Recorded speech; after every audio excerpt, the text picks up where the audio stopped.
ರೇಣುಕಾಸ್ವಾಮಿ ಕೊಲೆ ಪ್ರಕರಣದ ಪ್ರಮುಖ ಆರೋಪಿ ನಟ ದರ್ಶನ್ನ ಬೇಲ್ ಸಂಬಂಧಪಟ್ಟ ಒಂದು ಸ್ಫೋಟಕ ಸುದ್ದಿ ಇದೆ. ರೇಣುಕಾಸ್ವಾಮಿ ಹತ್ಯೆ ಪ್ರಕರಣದ ಇಂಟ್ರೆಸ್ಟಿಂಗ್ ಸುದ್ದಿ ಇದು. ದರ್ಶನ್ ಬೇಲ್ ಕ್ಯಾನ್ಸಲ್ ಆಗುತ್ತಾ, ಮುಂದುವರಿಯುತ್ತಾ? ವರಮಹಾಲಕ್ಷ್ಮಿ ಹಬ್ಬಕ್ಕೆ ಸುಪ್ರೀಂ ಕೋರ್ಟ್ನಿಂದ ಗಿಫ್ಟ್ ಸಿಗುತ್ತಾ? ಸುಪ್ರೀಂ ಕೋರ್ಟ್ ಮುಂದೆ ದರ್ಶನ್ ಮಾಡಿದ ಮನವಿಗಳೇನು? ನಿಮ್ಮ ಫ್ರೀಡಂ ಟಿವಿಯಲ್ಲಿ ದರ್ಶನ್ಗೆ ಬೇಲ್ ಸಿಗುತ್ತಾ ಇಲ್ವಾ ಅನ್ನೋ ಇಂಚಿಂಚು ಮಾಹಿತಿಯನ್ನು ಕೊಡ್ತೀವಿ.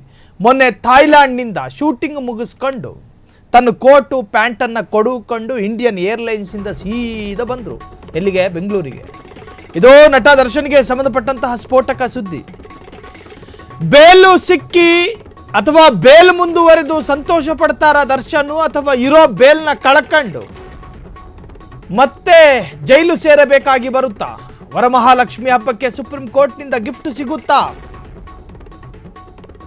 ಸುಪ್ರೀಂ ಕೋರ್ಟ್ ಮುಂದೆ ದರ್ಶನ್ ಮಾಡಿದ ಮನವಿಗಳೇನು? ಅದರ ಮಾಹಿತಿಯನ್ನು ತೋರಿಸ್ತಾ ಹೋಗ್ತೀವಿ. ನಿಮ್ಮ ಫ್ರೀಡಂ ಟಿವಿಯಲ್ಲಿ ಬೇಲ್ ಕುರಿತ ಇಂಚಿಂಚು ಮಾಹಿತಿ ಇದು. ಇದು ದಚ್ಚು ಬೇಲ್ ಕುರಿತ ಸ್ಫೋಟಕ ಸುದ್ದಿ. ರೇಣುಕಾಸ್ವಾಮಿ ಹತ್ಯೆ ಪ್ರಕರಣದ ಇಂಟ್ರೆಸ್ಟಿಂಗ್ ಸುದ್ದಿ. ಬೇಲ್ ಮುಖಾಂತರ ಹೊರಗಿರ್ತಕ್ಕಂತಹ ನಟ ದರ್ಶನ್ ಬೇಲ್ ಕ್ಯಾನ್ಸಲ್ ಆಗುತ್ತಾ ಅಥವಾ ಮುಂದುವರಿಯುತ್ತಾ? ವರಮಹಾಲಕ್ಷ್ಮಿ ಹಬ್ಬಕ್ಕೆ ಸುಪ್ರೀಂ ಕೋರ್ಟ್ನಿಂದ ಗಿಫ್ಟ್ ಸಿಗುತ್ತಾ? ಸುಪ್ರೀಂ ಕೋರ್ಟ್ ಮುಂದೆ ದರ್ಶನ್ ಮಾಡಿರ್ತಕ್ಕಂಥ ಮನವಿ ಏನು ನೋಡಿ. ಕಳೆದ 10 ತಿಂಗಳಿಂದ ಬೇಲ್ ಮೇಲೆ ಹೊರಗಿರ್ತಕ್ಕಂತಹ ನಟ ದರ್ಶನ್ ಡೆವಿಲ್ ಸಿನಿಮಾದ ಶೂಟಿಂಗ್ ಪೆಂಡಿಂಗ್ ಇದೆ. ನಾನು ಆ ಸಿನಿಮಾದ ಶೂಟಿಂಗ್ ಪರಿಪೂರ್ಣ ಮಾಡದೇ ಇದ್ದರೆ ಆ ಸಿನಿಮಾದ ನಿರ್ಮಾಪಕರು ಬೀದಿಗೆ ಬರ್ತಾರೆ. ಆ ಸಿನಿಮಾದಲ್ಲಿ ಆ್ಯಕ್ಟ್ ಮಾಡಿರುವಂತಹ ಜೂನಿಯರ್ ಆರ್ಟಿಸ್ಟ್ಗಳು ಬೀದಿಗೆ ಬರ್ತಾರೆ. ಸಂಭಾವನೆ ಸಿಗದೆ ಚಿಕ್ಕ ಪುಟ್ಟ ಕಲಾವಿದರು ತತ್ತರಿಸಿ ಹೋಗ್ತಾರೆ. ನೂರಾರು ಸಾವಿರಾರು ಕಾರ್ಮಿಕರ ಹೊಟ್ಟೆಗೆ ಒಡೆದಂಗಾಗುತ್ತೆ.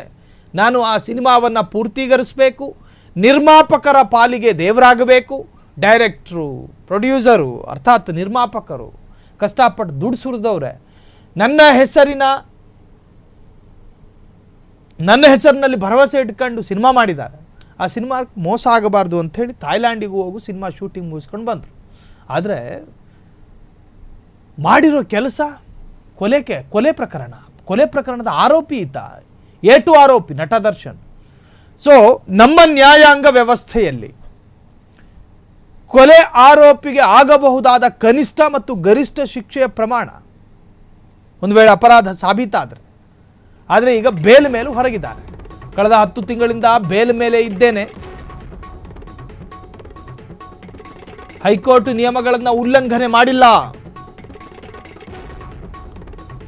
ಅಪಹರಣದಲ್ಲಿ ತನ್ನ ಪಾತ್ರದ ಬಗ್ಗೆ ಸಾಕ್ಷ್ಯ ಸಿಕ್ಕಿಲ್ಲ, ಕರೆಗಳು ವಾಟ್ಸಾಪ್ ಸಂದೇಶಗಳ ವಿನಿಮಯ ಆಗಿಲ್ಲ, ಬುದ್ಧಿವಂತ ಸಾಕ್ಷಿ ಕಿರಣ್, ಮಲ್ಲಿ, ನರೇಂದ್ರ ಸಿಂಗ್ ಹೇಳಿಕೆಗಳ ಬಗ್ಗೆ ಅನುಮಾನವಿದೆ. ಘಟನೆ ನಡೆದ 7 ದಿನಗಳ ನಂತರ ಕಿರಣ್ ಹೇಳಿಕೆ ದಾಖಲು ಮಾಡಲಾಗಿದೆ. 3 ಸೆಕೆಂಡ್ ವಿಡಿಯೋ ಇದೆ ಎಂದು ಸರ್ಕಾರ ಹೇಳಿದೆ. ಆದರೆ ಸರ್ಕಾರದ ವಾದದಲ್ಲಿ ಯಾವುದೇ ಹುರುಳಿಲ್ಲ. ಸುಪ್ರೀಂ ಕೋರ್ಟ್ಗೆ ಬರೆದ ಮನವಿ ಪತ್ರದಲ್ಲಿ ದರ್ಶನ್ ಉಲ್ಲೇಖ. ಸುಪ್ರೀಂ ಕೋರ್ಟ್ಗೆ ಒಂದು ಮನವಿ ಪತ್ರನ ಬರೆದವ್ರೆ. ನಟ ದರ್ಶನ್ ಮತ್ತೆ ಜೈಲು ಸೇರ್ತಾರಾ ಅಥವಾ ಬೇಲ್ ಮುಂದುವರಿಯುತ್ತಾ ಗೊತ್ತಿಲ್ಲ. ಮನವಿ ಪತ್ರವಂತೂ ಕೋರ್ಟಿಗೆ ಹೋಗಿದೆ. ಕಳೆದ 10 ತಿಂಗಳಿಂದ ಬೇಲ್ ಮೇಲೆ ಹೊರಗಿದ್ದಾರೆ ಯಾರು? ನಟ ದರ್ಶನ್. ಸೊ ಈಗ ಸುಪ್ರೀಂ ಕೋರ್ಟಿಗೆ ಒಂದು ಮನವಿ ಪತ್ರನ ಕಳಿಸ್ಕೊಟ್ಟಿದ್ದಾರೆ. ಅದರಲ್ಲಿ ನಾನು ಈವರೆಗೂ ಹೈಕೋರ್ಟ್ನ ಯಾವುದೇ ತರಹದ ನಿಯಮವನ್ನು ಉಲ್ಲಂಘನೆ ಮಾಡಿಲ್ಲ ಅಂತ ಹೇಳ್ಕೊಂಡಿದ್ದಾರೆ. ಆರಂಭದಲ್ಲಿ ಮೈಸೂರಿಗೂ ಪ್ರವೇಶ ಇರಲಿಲ್ಲ. ಬೆಂಗಳೂರು ಬಿಟ್ಟು ಮೈಸೂರಿಗೂ ಹೋಗಬಾರ್ದು ಅನ್ನೋ ನಿಯಮ ಇತ್ತು. ಅದಾದ ನಂತರ ಮೈಸೂರಿಗೆ ಹೋಗೋದಕ್ಕೆ ಅವರಿಗೆ ಪರ್ಮಿಷನ್ ಸಿಕ್ತು.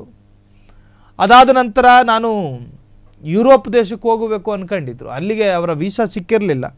ಅದಾದ ಮೇಲೆ ಥೈಲ್ಯಾಂಡ್ ಹೋದರು. ಥೈಲ್ಯಾಂಡ್ನಲ್ಲಿ ಶೂಟಿಂಗ್ ಮುಗಿಸ್ಕೊಂಡ್ರು. ಈಗ ಬಂದಿದ್ದಾರೆ. ಸೊ ನನ್ನ ವಿರುದ್ಧದ ಸಾಕ್ಷ್ಯಗಳು ದೊರೆತಿಲ್ಲ. ನಾನು ರೇಣುಕಾಸ್ವಾಮಿಯನ್ನು ಚಿತ್ರದುರ್ಗದಿಂದ ಅಪಹರಣ ಮಾಡಿರುವುದಾಗಿ ಯಾವ ಸಾಕ್ಷ್ಯಗಳೂ ಲಭ್ಯ ಆಗಿಲ್ಲ. ನಾನು ಆ ವಿಚಾರವಾಗಿ ವಾಟ್ಸಾಪಲ್ಲಿ ಮೆಸೇಜ್ ಕಳಿಸಿರೋದು ಅಥವಾ ವಾಟ್ಸಾಪ್ ಕಾಲ್ ಮಾಡಿರುವಂತಹದ್ದು ಅಥವಾ ನಾರ್ಮಲ್ ಕಾಲ್ ಮಾಡಿರುವಂಥ ಯಾವ ಸಾಕ್ಷ್ಯಗಳು ನನ್ನ ವಿರುದ್ಧ ಇಲ್ಲ. ಸರ್ಕಾರ ಹೇಳ್ತಾ ಇದೆ 3 ಸೆಕೆಂಡಿನ ಒಬ್ಬನ ವಿಡಿಯೋ ಇದೆ, ಒಬ್ಬನ ಸಾಕ್ಷ್ಯ ವಿಡಿಯೋ ಇದೆ ಅಂತ. ನನಗೆ ಆ ಸಾಕ್ಷಿಗಳ ಮೇಲೆ ಅನುಮಾನ ಇದೆ ಅಂಥೇಳಿ ಆ ಪತ್ರದಲ್ಲಿ ಬರೆದುಕೊಂಡಿದ್ದಾರೆ. ಒಟ್ಟಾರೆ ಅದನ್ನೆಲ್ಲ ಗಂಭೀರವಾಗಿ ಪರಿಗಣಿಸುವಂತಹ ಘನ ನ್ಯಾಯಾಲಯ ಏನು ತೀರ್ಪನ್ನು ಕೊಡುತ್ತೆ ಅನ್ನುವಂತಹದ್ದೇ ಅತ್ಯಂತ ಕುತೂಹಲವಾದಂಥ ವಿಚಾರ. ಕ್ಷಣ ಕ್ಷಣದ ಸುದ್ದಿಗಳಿಗಾಗಿ ಫ್ರೀಡಂ ಟಿವಿ ಸಬ್ಸ್ಕ್ರೈಬ್ ಮಾಡಿ, ಲೈಕ್ ಮಾಡಿ ಹಾಗೂ ಫಾಲೋ ಮಾಡಿ. ಹೊಸ ಸುದ್ದಿಗಳ ನೋಟಿಫಿಕೇಶನ್ಗಾಗಿ ಬೆಲ್ ಐಕಾನ್ ಮೇಲೆ ಕ್ಲಿಕ್ ಮಾಡಿ.